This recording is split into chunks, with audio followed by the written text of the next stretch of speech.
Salut à tous, j'espère que vous allez bien. Aujourd'hui, j'ai une super vidéo pour vous.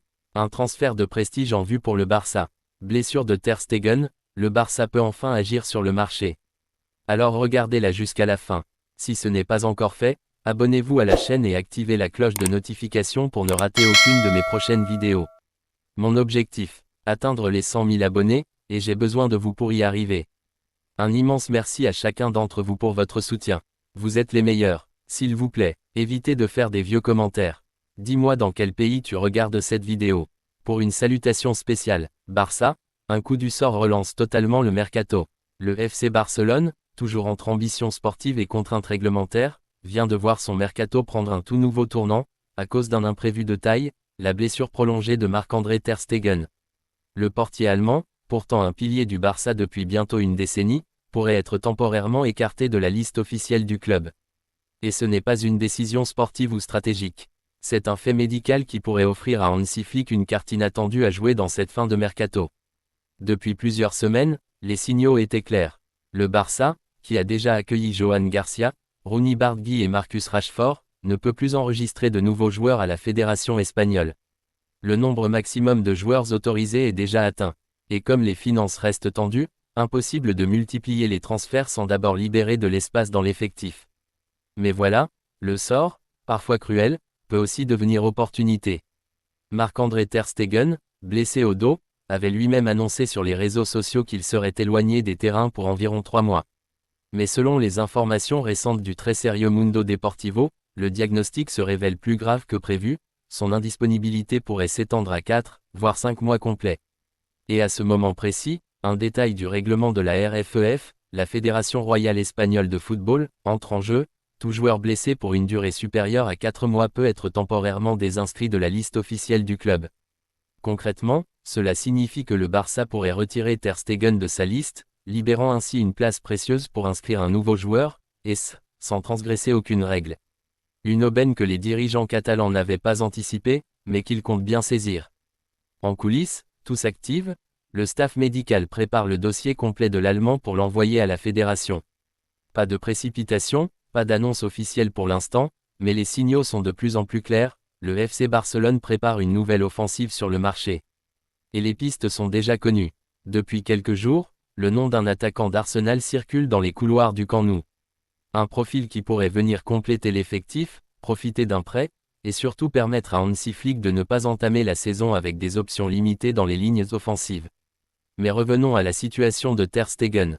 Certains supporters verront dans cette manœuvre une injustice, désinscrire temporairement un joueur fidèle, cadre du vestiaire, pour en faire venir un autre. Mais en réalité, ce mécanisme est légal, encadré, et souvent utilisé par d'autres clubs européens. Il ne s'agit pas d'un adieu définitif, ni même d'un désaveu, mais d'une gestion pragmatique d'un effectif dans un contexte très strict. Ter Stegen, qui reste l'un des meilleurs gardiens de sa génération, pourra retrouver sa place une fois rétabli.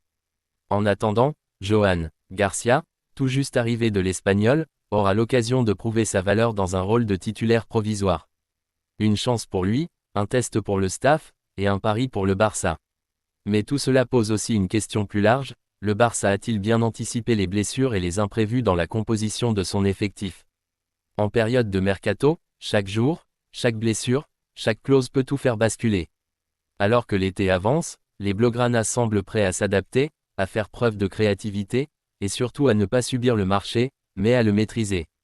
Barça, une manœuvre audacieuse pour l'après Lewandowski.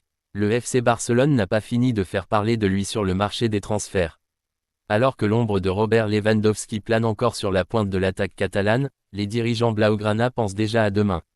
Et dans les couloirs du Camp Nou, un nom circule avec insistance, Julián Álvarez. À 36 ans, Lewandowski continue de prouver qu'il reste une machine à but. Avec 22 réalisations en 26 rencontres de Liga, l'international polonais tient encore son rang, imposant le respect et le silence autour de toute concurrence. Mais au-delà des performances actuelles, le Barça sait qu'il doit préparer l'avenir. La fin de contrat approche, la réalité de l'âge est implacable, et la reconstruction offensive devient un impératif à moyen terme. Dans cette logique de renouvellement, les dirigeants catalans recherchent un avant-centre capable d'incarner la nouvelle ère. Pas juste un buteur, mais un joueur complet, jeune, expérimenté, et surtout avec une énorme marge de progression. Et c'est ici qu'apparaît Julián Álvarez. Selon les révélations de Fichares, le Barça aurait jeté son dévolu sur l'international argentin, aujourd'hui sous contrat avec l'Atlético Madrid. Oui, vous avez bien lu. L'ancien attaquant de Manchester City a rejoint les Colchoneros l'été dernier, et depuis, il brille dans la capitale espagnole.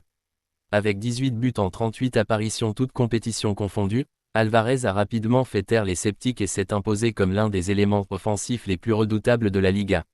Mais alors, ce rêve blaugrana est-il réaliste? Pas si simple. L'opération s'annonce aussi ambitieuse que délicate. D'abord, l'Atlético Madrid n'est pas vendeur. Le club rojiblanco mise énormément sur Álvarez dans son projet à moyen terme. L'Argentin est apprécié pour sa polyvalence, sa hargne, sa capacité à presser haut, mais aussi pour son flair devant les cages. Il incarne parfaitement le style de jeu prôné par Diego Simeone, et le laisser filer à un rival direct comme Barcelone représenterait un coup dur sportivement et symboliquement. Ensuite, il y a la question du prix. Le Barça, empêtré dans une situation financière toujours fragile, ne pourra pas se permettre un chèque XXL sans contrepartie. Et justement, pour contourner cet obstacle économique, le club catalan envisage d'impliquer plusieurs joueurs dans la transaction. L'idée, construire un deal intelligent, structuré autour d'un échange de joueurs, potentiellement accompagné d'un montant réduit en cash. Si les noms des joueurs susceptibles d'être inclus n'ont pas encore filtré, certains éléments comme Ferran Torres, Rafinha, ou même Vitor Roque pourraient faire partie des discussions. Le but est clair, réduire la charge financière directe tout en proposant à l'Atlético des profils intéressants pour étoffer son effectif. Une manœuvre habile, mais risquée, qui nécessitera l'adhésion des joueurs concernés et l'ouverture de l'Atlético à ce type de montage. Rappelons aussi qu'en recrutant Julián Álvarez, le Barça miserait sur un attaquant complet, capable de jouer en pointe comme en soutien, de combiner avec les milieux créateurs, comme Pedri, Gavi ou Lamine Yamal, et de s'inscrire dans un pressing collectif exigeant. Côté tempérament, Álvarez n'est pas un simple finisseur. Il incarne cette nouvelle génération argentine, travailleur, technique, discipliné, et habité par une mentalité de gagneur. Un profil rare, recherché, et compatible avec le projet de jeu que veut imposer Hansi Flick. Mais encore faut-il convaincre toutes les parties. Car dans les négociations de haut niveau, le timing, les relations entre clubs et la volonté du joueur seront décisifs. Julián Álvarez est-il prêt à quitter un Atlético où il s'est imposé? Serait-il séduit par l'idée d'être le numéro 9 du nouveau Barça? Et le club catalan peut-il faire le nécessaire pour respecter les exigences de la Liga en matière de masse salariale et d'équilibre budgétaire? Autant de questions encore en suspens, mais une chose est certaine, le Barça n'est pas là pour faire de la figuration. Même avec des moyens limités, le club catalan reste capable de monter des opérations ambitieuses, et de rivaliser avec les plus grands. Alors, le duo Julián Álvarez, Lamine Yamal pour guider l'attaque barcelonaise dès 2026.